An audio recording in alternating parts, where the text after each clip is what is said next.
అందరికీ నమస్తే అండి. మీరు చూస్తుంది జనతా అగ్రికల్చర్ యూట్యూబ్ ఛానల్. నేను మీ నరేష్ అండి. ఈరోజు మనం ఫీల్డ్కి రావడం జరిగింది. ఎక్కడంటే ఆదోని మనం కొసిగి రూట్లో ఉన్నామండి. ఇది ఒక ఫీల్డ్ చూసాము. ఇది దగ్గర దగ్గర 25 రోజుల నుంచి 30 రోజుల పంట, ఇది పత్తి పంట. దీంట్లో మనం మొదటి దఫ ఎరువులు ఏం వేసుకోవాలి, అసలు మొదటి డోసు ఏం స్ప్రే చేయాలి, చేస్తే మొదటి దఫ ఎరువులు వేసుకుంటే ఏం లాభం చేకూరుతుంది పత్తి పంటకి, మొదటి డోసు వల్ల ఫలితం ఏంటి అనేది ఈ వీడియోలో ఖచ్చితంగా వీడియో ఉండబోతుంది. ప్రతి రైతు లైక్ చేయండి, సబ్స్క్రైబ్ చేయండి, తోటి రైతు మిత్రులకి ఎక్కువగా షేర్ చేయండి. మొదటిగా మనం చూసుకుంటే ఇది చూస్తున్నారు కదా, ఇది దగ్గర దగ్గర 25 రోజుల నుంచి 30 రోజుల క్రాప్ అండి. వీటిలో మనం మొదటి దఫా ఎరువులు వేయాలని ప్రతి రైతు పత్తి పంట వేసే రైతు అనుకుంటారు. ఏం వేసుకుంటే బాగుంటుందని ఒక డౌట్ వస్తూ ఉంటుంది.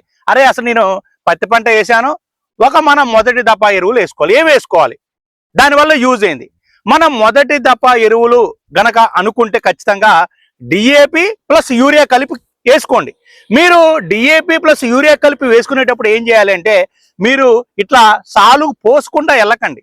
చెట్టు చెట్టుకి ఒక బెత్తెడు దూరంలో, చెట్టు చెట్టుకి సపోజ్ ఇక్కడ చెట్టు ఉందండి, ఈ దగ్గరలో వేసుకోండి. కొంచెం ఈ టైపులో కొంచెం ఒక బెత్తె, ఒక అరజాన దగ్గరలో వేసుకుంటే మీకు చెట్టు తీసుకుంటుంది. యూరియా టైట్ ఉంది కాబట్టి డిఏపి ఒక కట్ట, యూరియా ఒక 20 నుంచి 25 కిలోల కలిపి వేసుకున్నట్టయితే మీకు కొత్త వేరు వ్యవస్థ పెరుగుతుంది.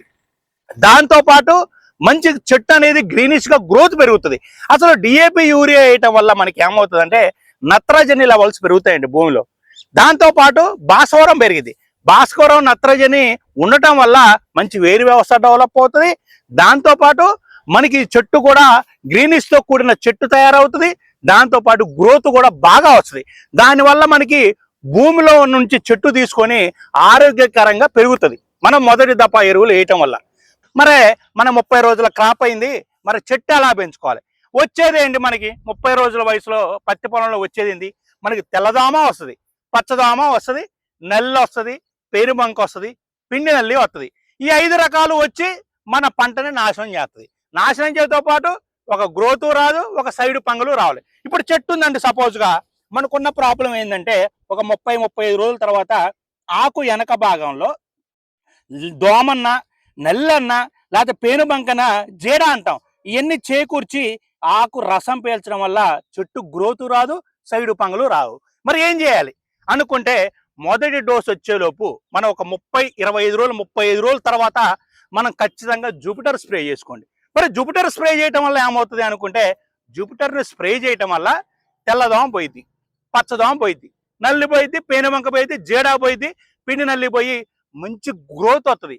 గ్రోత్ కూడా సైడ్ పంగల్తో కూడిన గ్రోత్ వస్తుంది. మంచిగా మీకు ఆకు పచ్చదనంతో మంచి ఆకు పగిలిపోయిద్ది మంచిగా. అంటే ముడత లేకుండా ఆకుని చేసి మీకు చెట్టు ఎట్లా కనబడుతుందంటే ఒక రకమైన మంచి మెరుస్తూ ఉంటుంది కొట్టిన తర్వాత. ఎందుకంటే ఇవన్నీ క్లియర్ అయిపోయి ఆకు నీట్గా అయిపోయే లోపు మంచి గ్రోత్ వచ్చి సైడ్ పంగలు వచ్చి మెరుస్తూ ఉంటుంది. అసలు ఇది జూపిటర్ కొట్టిన తర్వాత మీ పొలం అద్భుతంగా ఉంటుంది.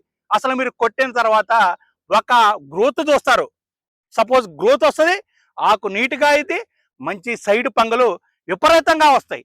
మీకు అనుకున్న దిగుబడి రావాలంటే మొదటి డోసు ఖచ్చితంగా జూపిటర్ను వాడుకోవాలి. ఏ రైతైనా వాడుకున్న తర్వాత దాని ఫలితం మీద మీరే చూస్తారు. ఆటోమేటిక్గా మీరు పోయిన సంవత్సరం చెప్పా కొట్టిన రైతులకి ఖచ్చితంగా దాన్ని వదిలిపెట్టరు కూడా. ఎందుకంటే అంత అద్భుతమైన రిజల్ట్ ఉంటుంది. అంత మన కరాఖండిగా చెప్తున్నామంటే దాని రిజల్ట్ విషయంలో మీకు అర్థమే ఉంటుంది. ఈ రకాల మొదటి దఫా ఎరువులు అలా వేసుకోండి, మొదటి డోసు జూపిటర్ కొట్టుకోండి. ఇలా వాడుకున్నట్టయితే మన పత్తి పంటలో అధిక దిగుబడి ఖచ్చితంగా మొదటి డోసు ఎంతో కొంత ఉపయోగం అయ్యి మన అధిక దిగుబడి తీయడానికి చాలా ఛాన్స్ ఉంది. దీని తర్వాత మనం నెక్స్ట్ వీడియోలో అసలు మనకి గడ్డి మొక్కలు వస్తూ ఉంటాయి. పత్తి పంటలో మెయిన్గా వచ్చేది ఏంటంటే గడ్డి వల్ల ఏమవుతుంది, అధిక వర్షాలు పడితే గడ్డి పెరిగిద్ది, పత్తి తక్కువైద్ది. మనం దానికి గడ్డి మందులు ఏం స్ప్రే చేయాలని కూడా మీకు చెప్తాను. దాంతో కూడా మీరు గడ్డిని నిర్మూలించుకోవచ్చు. నెక్స్ట్ మనం దిగుబడి తీయాలి అంటే ఖచ్చితంగా 5 నుంచి 6 డోసులు మీకు పత్తిలో ఖచ్చితంగా చెప్తాను. అవి వాడుకుంటే ఒక 15-20 క్వింటాల్ దిగుబడి తీయేస్తారు. ఖచ్చితంగా మన వీడియోని లైక్ చేయండి, సబ్స్క్రైబ్ చేయండి. మన వీడియోలు కూడా వేరే వాళ్ళకి షేర్ చేస్తే వాళ్ళు కూడా ఎంతో కొంత ఉపయోగం అయ్యి మంచి దిగుబడి తీస్తారని కోరుకుంటూ థ్యాంక్ యూ అండి. Thank you very much.